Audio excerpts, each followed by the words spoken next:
Oke, balik lagi ke video gue, dan di video kali ini gue akan review mic yang sedang gue pakai sekarang. Oke, selamat datang di channel Vince and Gadget. Nama gue Vincent dan begitulah Gadget. Jadi udah tau lah kenapa nama channelnya Vince and Gadget. Kita langsung ke review dari kondenser mic yang gue pakai sekarang.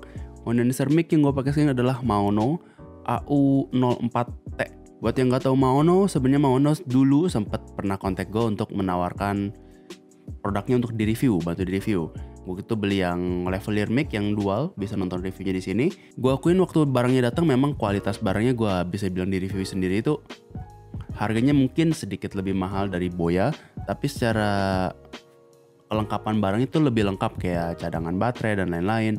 Itulah kenapa yang membuat gue ngebeli kondenser mic ini. Kondenser mic ini gue nggak disponsorin sama sekali sama Maono. Gue memang beli karena gue tertarik dengan mic Maono ini. Kita langsung ke unboxing cardnya dulu. Secara kotaknya itu jelek, kayak bahan kardus biasa, nggak penting lah ya. Yang penting isinya ada base, ada tiangnya, ada kabel USB mic-nya sekitar 3 meter sih, 2-3 meter.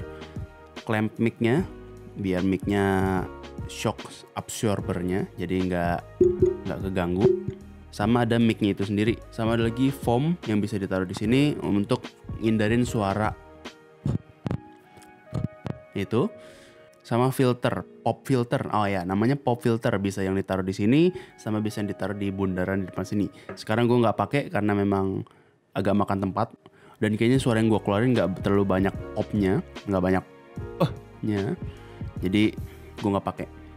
Yang gue pakai yang tipe USB. Jadi kalau yang AU04 itu yang pakai USB, kalau yang AU03 itu yang pakai XLR. Kalau yang ada T itu ada yang fitur untuk yang pakai bass. Kalau misalnya yang AU03, AU04 nggak pakai T, itu biasanya pakai mic arm yang kayak gini. Ini yang biasanya kalau yang nggak pakai T-nya. Kalau yang pakai T jadi ada stand bass-nya, jadi bisa ditaruh di meja. Gue jadiin dekorasi juga. Bass-nya ini bahannya dari metal, sangat berat, jadi meyakinkan, nggak akan risih. Jadi build quality-nya ini sangat sturdy, industrial banget. Bisa gue bilang mic ini jadi salah satu mic yang cukup ideal untuk digunakan sebagai orang yang pengen mungkin memulai podcast. Ya sekarang yang lagi gue suka tonton tuh si Detektif Aldo tuh. Dia kan pakai mic podcast ya, mix kelas podcast. Dia pakai USB mic. Yang dulunya dia pakai Samson C01U Pro. Jadi itu USB mic dari Samson, harganya sekitar 1,2 juta. Begitu sekarang dia baru belakangan ini pakai Razer apa ya? Pokoknya mic-nya dari Razer yang ada LED-nya. Udah ada stand-nya juga, itu harganya sekitar 1,8 atau 1,6 juta. Kalau mic ini gue beli sendiri dengan harga dari AliExpress itu di 700.000. Karena kena pajak dari bea cukai, jadi di pos Indonesia gue kena lagi 17,5%, tambah lagi sekitar 135.000. Jadi gue beli mic ini sekitar 835.000, masih di bawah 1 juta. Masih jauh lebih murah dibandingkan dengan Samson tadi sama Razer mic itu, yang USB mic ya. Jadi udah dapat stand bass yang bagus, dapat mic-nya juga sudah USB, mic yang tinggal colok ke komputer langsung pakai. Jadi benar-benar plug and play. Jadi bisa bilang kenapa ini ideal ya, harganya sudah murah, fiturnya sudah lengkap. Dan gak cuman itu aja, dia mampu nge-recordnya sampai 24 bit 192 kHz. Itu apa? 24 bit itu bisa dibilang untuk mic yang kualitasnya tinggi.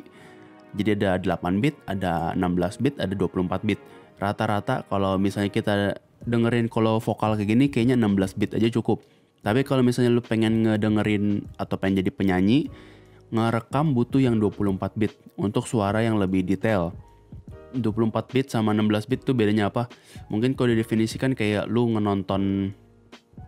ngerekam pakai kamera 1080p ke kamera 4K atau ke kamera 8K. Gambarnya sudah pasti jauh lebih tajam. Tapi tenang aja, kalau buat di YouTube pasti kekompres, kecuali memang lu untuk rekaman musik 24 bit kayaknya di YouTube nggak dikompres deh. Udah gitu 192 kHz adalah frekuensi suara yang bisa sangat luas. Jadi instrumen-instrumen musik yang mungkin sebenarnya nggak kedengeran sama orang sih. Manusia cuma bisa ngedenger dari 20 sampai 20 kHz. Ini bisa sampai 192 kHz. Jadi mungkin bisa ngerekam sedetail mungkin. Suara kelelawar berultrasonik mungkin kedengeran, atau lumba-lumba lagi ngasih sinyal mungkin kerekam di mic ini. Itu yang mungkin dibilang gimmick juga bukan. bisa jadi mungkin frekuensi suara ini yang bisa membawa experience orang yang sebenarnya nggak didengar tapi bisa dirasakan. 24 bit 192 kHz ini belum bisa dilawan sama mic manapun. Razer baru bisa 16 bit, Samsung baru bisa 16 bit. Yang Altron gue gak ikutin, cuman kayaknya baru bisa 16 bit aja. Jadi mic ini yang cukup baik bisa sampai di 24 bit 192 kHz. Mungkin buat orang yang pengen rekaman musik bisa pakai mic ini, rekaman musik di rumah gitu kan. Untuk kualitas suaranya ini lo bisa dengerin suara sekarang. Mungkin yang lo denger sekarang suaranya ngebass banget. Gue ngomong itu suaranya ngebass, sangat detail dan fokus. Sebetulnya itu karena sudah gue setting suaranya. Suara aslinya adalah seperti ini. Suara aslinya kayak gini. Suaranya bisa dibilang agak terlalu pelan mungkin buat gue itu. Dan suaranya agak flat. Flat itu kayak suara bass gue sedikit jadi agak naik, nggak ngebass sesuai ngebass suara gue yang asli. Dan suaranya agak muddy, agak buram sebenarnya pertama rekaman suaranya ya. Tapi gue setting dikit di Adobe Premiere. Di dynamicnya gue naikin, lebih fokus suaranya, sama setting equalizernya jadi suara male voice, jadi bassnya dinaikin. Dan ketika suara itu dinaikin, suaranya menurut gue jadi lebih mirip ke suara gue yang asli. Jadi bisa dibilang mungkin mic ini menangkap suara itu secara sepure mungkin, seflat mungkin. Tapi kemudian waktu lu mau edit, suaranya itu sebenarnya settingannya ada. Dan dia tidak akan pecah, suaranya bassnya gak akan hancur.